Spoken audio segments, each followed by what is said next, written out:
Pernah nggak sih lo itu kayak menanyakan pada diri sendiri tentang arti dari sebuah kehidupan yang kita jalani?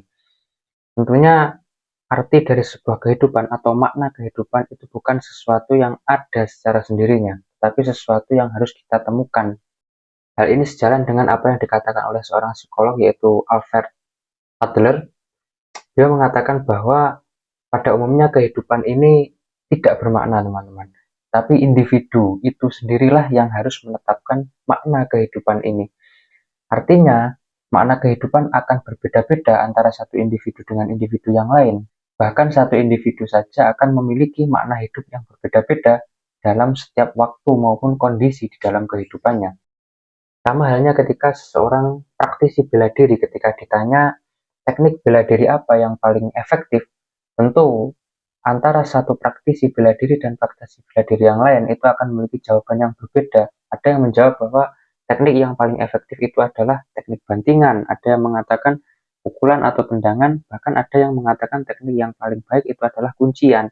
Tetapi bahkan suatu teknik bela diri tersebut tidak bisa dikatakan baik tanpa memperhitungkan atau memperhatikan kepribadian dari lawan pertandingan kita, teman-teman. Contohnya saja ketika kita menganggap bahwa teknik bantingan itu adalah teknik yang baik, ternyata kita berhadapan dengan seorang lawan yang memiliki kemampuan dalam mengantisipasi bantingan. Tentu teknik bantingan bukan menjadi sesuatu yang baik lagi dalam pertandingan tersebut. Demikian juga makna kehidupan akan berbeda-beda antara satu individu dengan individu yang lain, maka sebaiknya seseorang tidak menentukan makna kehidupan itu secara abstrak, karena setiap manusia di dalam kehidupan ini memiliki tugas khususnya masing-masing. Lantas bagaimana menemukan makna dalam sebuah kehidupan? Dalam hal ini Viktor Frankl dalam bukunya yang berjudul Man's Search for Meaning, beliau menjelaskan bahwa makna kehidupan itu dapat ditemukan melalui 3 hal, teman-teman. Yang pertama adalah melalui pencapaian atau keberhasilan, yang kedua melalui cinta, dan yang terakhir adalah melalui penderitaan. Yang pertama adalah melalui pencapaian. Seseorang akan merasa bahwa dirinya berharga atau bangga terhadap dirinya ketika ia mencapai sesuatu di dalam hidupnya. Karena melalui pencapaian seseorang akan mendapatkan pengakuan atau pujian dari orang lain. Sehingga tidak dapat dipungkiri bahwa pencapaian adalah salah satu hal yang dapat mengantarkan kita pada makna kehidupan. Demikian pula dengan cinta, karena melalui cinta seseorang itu akan memahami bahkan sampai sisi terdalam karakter seseorang yang ia cintai ataupun hal-hal yang ia cintai. Cinta merupakan salah satu kebutuhan dasar manusia. Setiap manusia ingin untuk dicintai atau mencintai. Seseorang akan merasa bermakna ketika ia dicintai oleh orang-orang di sekitarnya. Dan ia akan merasa berat meninggalkan hal-hal yang ia cintai, teman-teman. Karena banyak sekali orang-orang yang takut dalam menghadapi kematian karena sebenarnya ia takut meninggalkan sesuatu yang ia cintai, baik itu harta, tahta, maupun keluarga. Kemudian yang terakhir itu adalah penderitaan. Mungkin terdengar aneh, tetapi Viktor Frankl ini menyebutkan di dalam bukunya bahwa penderitaan adalah salah satu hal yang dapat mengantarkan seseorang itu dalam menemukan makna hidupnya. Tentunya tidak semua penderitaan, tetapi adalah penderitaan yang sudah tidak dapat diubah lagi.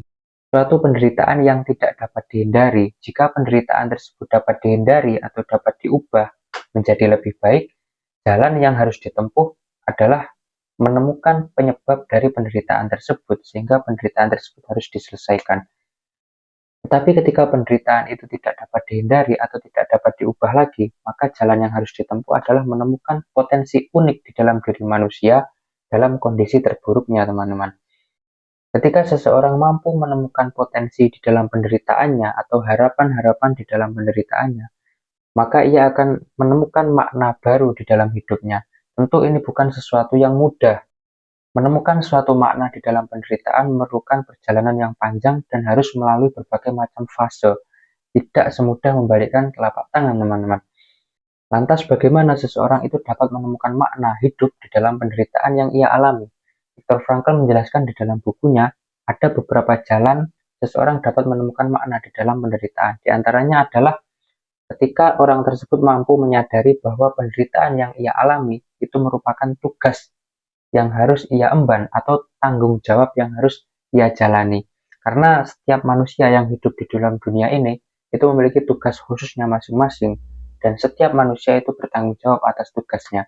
Ketika seseorang itu memiliki tugas untuk mengurus suatu negara atau masyarakat, maka ia harus bertanggung jawab pada tugas yang ia emban. Demikian juga pada penderitaan.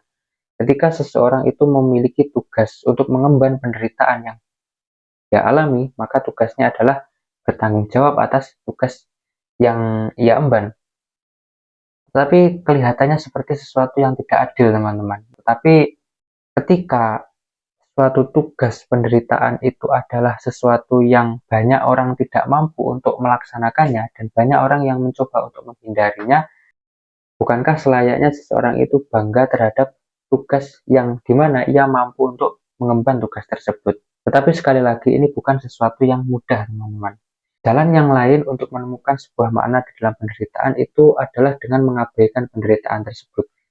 Lantas orang itu berfokus pada hal-hal lain atau potensi-potensi lain di dalam dirinya yang masih bisa ia kembangkan.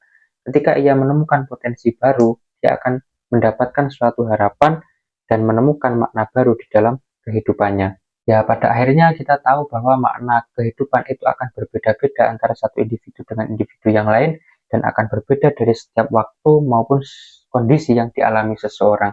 Makna hidup bukanlah sesuatu yang ada secara sendirinya dalam kehidupan ini, tetapi sesuatu yang harus kita temukan dan kita tetapkan, teman-teman. Entah itu dalam pencapaian, cinta, ataupun penderitaan.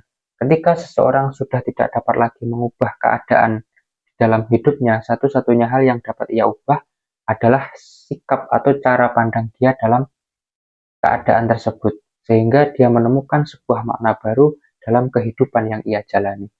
Mungkin itu saja video saya kali ini, teman-teman. Terima kasih karena sudah menyimak. Sampai jumpa di video selanjutnya.